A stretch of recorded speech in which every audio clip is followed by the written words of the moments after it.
Son las 3 de la mañana. En unas horas tienes examen y no has estudiado. No te preocupes, que todo lo que no pusiste atención en clases te lo voy a enseñar aquí y rápido. El día de hoy vamos a hablar sobre las articulaciones del cráneo y la cara. Las diferentes piezas óseas que conforman el cráneo y la cara están unidas por articulaciones inmóviles, también conocidas como articulaciones fibrosas, con excepción de la articulación de la mandíbula con el cráneo, que es móvil. Articulaciones del cráneo. Las articulaciones de los huesos del cráneo son articulaciones sin artrosis, o sea, inmóviles. Las piezas óseas que conforman el cráneo están unidas entre sí por medio de cartílago, llamadas articulaciones sin condrosis. Se presentan en los huesos de la base del cráneo, como por ejemplo la articulación esfenopetrosa y la articulación petro-occipital. También puede estar unidas por tejido fibroso, que son las llamadas articulaciones sin fibrosis o suturas, presentes en los huesos de la bóveda del cráneo y cara. Tipos de suturas. Hay 4 tipos según la configuración de las superficies que están unidas, las cuales son la sutura dentada, la sutura escamosa, la sutura plana o también llamada armónica y la esquindilesis. Suturas dentadas. Surgen de la unión de tipo engranaje de las superficies articulares. Las articulaciones presentes en el cráneo son la articulación frontoparietal o coronaria, que surge de la unión del hueso frontal con el hueso parietal. La articulación parieto-parietal interparietal o también llamada sagital, que es la unión de los huesos parietales. La articulación parieto-occipital o también llamada lamboidea. Está compuesta por el hueso parietal y el hueso occipital. Siguiendo con las suturas dentadas está la articulación frontoesfenoidal,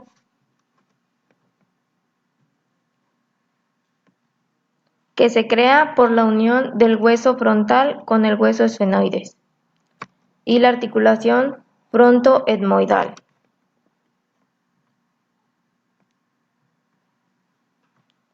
que está conformada por el hueso frontal y el hueso etmoides. Por último se encuentran las articulaciones frontomalar,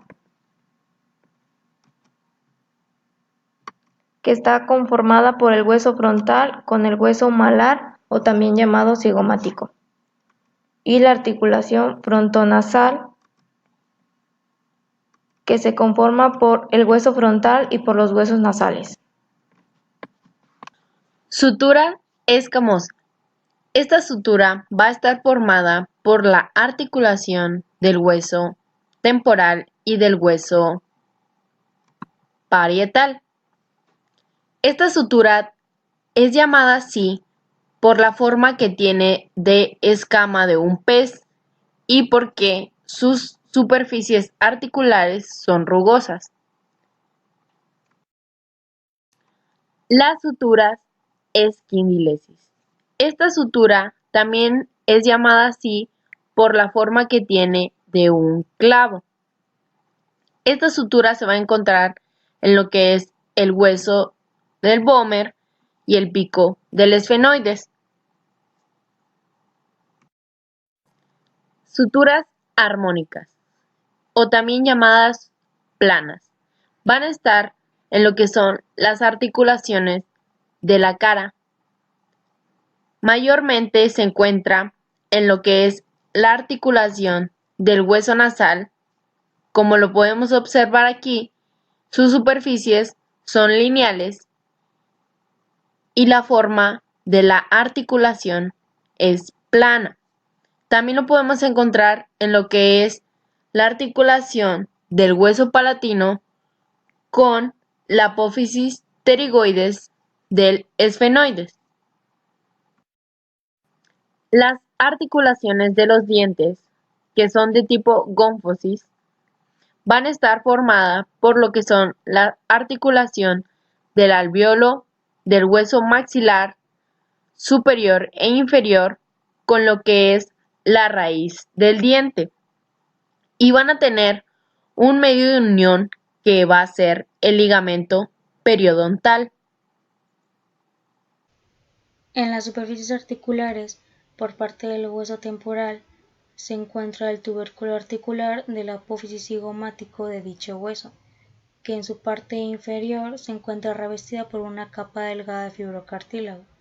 Posterior a esto se encuentra la fosa mandibular, que también forma parte de las superficies articulares. Y por parte de la mandíbula o del maxilar inferior, posterior a la apófisis coronoide, se encuentra el apófisis condilar, que en su parte superior también se encuentra revestido por una capa delgada de fibrocartílago. Y entre estos tres elementos se encuentra el disco articular, que en él se encuentra una cara superior y una cara inferior.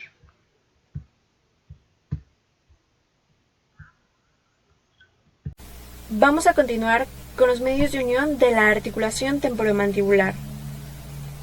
La articulación temporomandibular se va a unir por medio de una cápsula articular, que es esta de aquí, y dos ligamentos principales, que es un ligamento lateral y un ligamento medial, el cual se encuentra en el interior de la articulación, por lo cual no se observa en esta imagen. Ahora bien, vamos a dar un zoom a la cápsula articular. Como podemos observar en esta imagen, la cápsula articular se va a adherir superiormente al hueso temporal. En todo este contorno vamos a marcarlo acá. Y inferiormente se va a unir a la superficie articular de la mandíbula, en esta parte de aquí. Además, medialmente se va a unir al disco articular, que es este de acá. Se va a unir por esta parte y por esta parte de acá. Gracias a esta unión, la articulación se va a dividir en dos subarticulaciones o articulaciones secundarias, la cual va a ser una articulación temporodiscal, que está acá arriba, y una articulación discomandibular, la cual está aquí abajo. Ahora bien, vamos a ver lo que son las fibras de la cápsula articular. La cápsula articular va a tener dos tipos de fibras, unas fibras largas que van a ir desde el hueso temporal hasta el hueso de la mandíbula directamente de esta forma. Estas van a ser las fibras largas. Y también va a tener fibras cortas, las cuales van a ir desde el hueso temporal al disco o desde el hueso de la mandíbula al disco. Estas van a ser, como ya lo dije, las fibras cortas.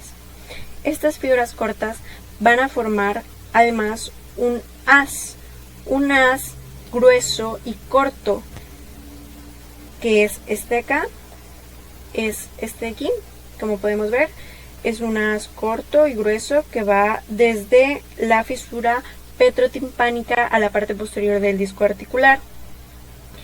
Y pues este lleva el nombre de freno discal posterior. Continuando con los medios de unión, a la cápsula articular la recubren dos ligamentos, que es el ligamento lateral y el ligamento medial. El ligamento lateral es externo, grueso y triangular.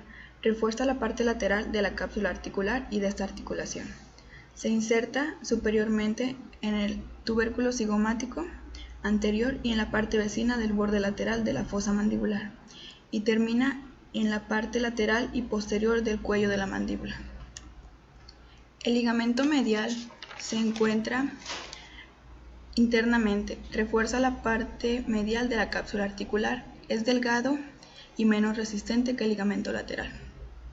Se inserta superiormente en el extremo medial de la fisura petrotimpánica, inferiormente en la cara medial del cuello de la mandíbula. Seguimos con los ligamentos, pero estos son llamados accesorios de la articulación temporomandibular, porque no son verdaderos ligamentos, sino simples cintas fibrosas que carecen de función en el mecanismo de la articulación. Son tres, que es el esfenomandibular, el estilomandibular y el rafe pterigomandibular. El esfenomandibular nos dice que es una prolongación de la fascia o lámina fibrosa, que está situada entre los dos músculos pterigoideos. Se le consideran dos partes, que pues va a ser una posterior gruesa y esta va a constituir lo que es el ligamento esfenomandibular. Va a tener otra parte anterior y esta se va a subdividir en otros ligamentos.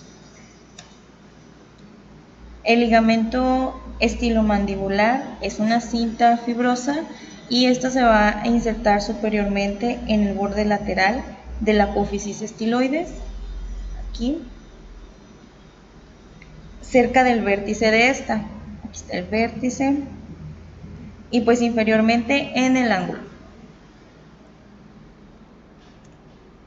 El rafe pterigomandibular se va a insertar medialmente en el vértice y en el borde inferior del gancho de la lámina medial de la apófisis pterigoides. Aquí está. Y desde este punto el ligamento se va a ir ensanchando lateralmente, inferior y anteriormente, y va a terminar en el lado medial del borde alveolar de la mandíbula, posteriormente al último molar.